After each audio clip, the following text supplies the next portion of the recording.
That's step 2. Step 3 is understanding yourself. Okay? Step 3 is understanding your life story. And when I said, why do leaders fail? Isolation, inability to learn. And the biggest issue many people have is they don't understand themselves. And in particular, so you got your strengths and weaknesses, you understand your passions, fine, simple enough. Do you understand your own story? And for many of you in this audience, as you get more senior, you'll start to see what I mean when you have to start delegating more, when you have to get up more and speak in front of a group, when you have to fire people, when you have to hire people, when you have a highly valued person working with you who you have to give bad news to, or you have to give them criticism and you realize I can't do it, I can't confront them. And so for most people, I do a little exercise. When many people come to me for advice, one of the things I talk to them about is their story, because I ask them a series of questions. Why did you do this? Why did you do that? Why did you do this? And the truth is, sometimes you don't know why you did what you did. Some of you just don't. Why'd you lose your temper? Why'd you get impatient? It has to do with your story. And I would comment, you've got 3 stories. I'm only interested in one of them. There's the facts of your life story. Where were you born? Where'd you go to school? Your parents, family, just the facts. There's a second story, which you got a lot of practice at. Most of you here and most people I deal with. It's called your success story, which is a story of how you overcame obstacles and excelled and got to where you went, where you are now. It normally has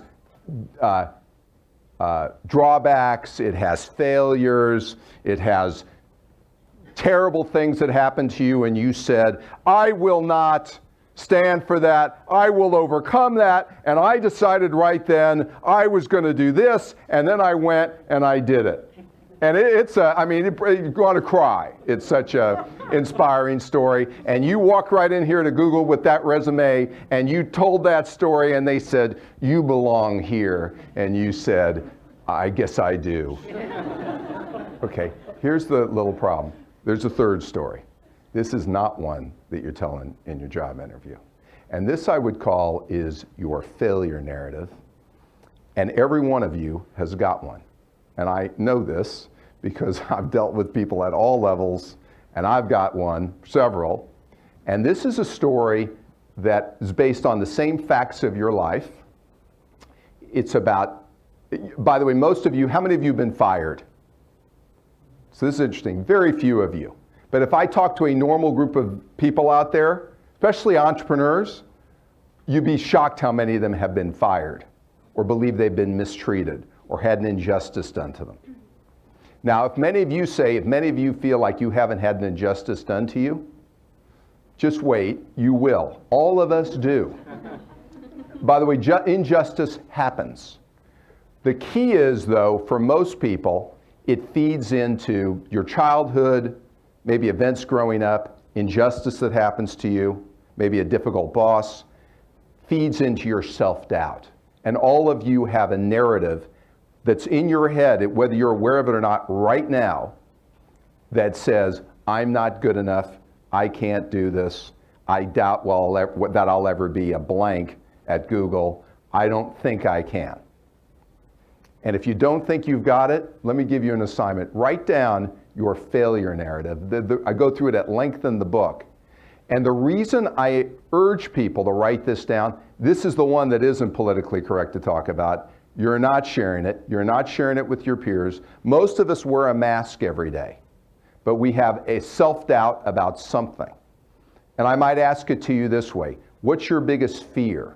What is your biggest area of self-doubt? What is it you can't do? And if you say nothing, bull. You've got something in your head.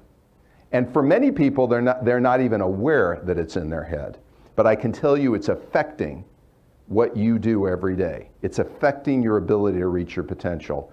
And as you get more senior and you get more responsibility and the stakes get higher, the failure narrative comes to the fore. And so what I'm encouraging people at all levels to do, write it down. It may surprise you.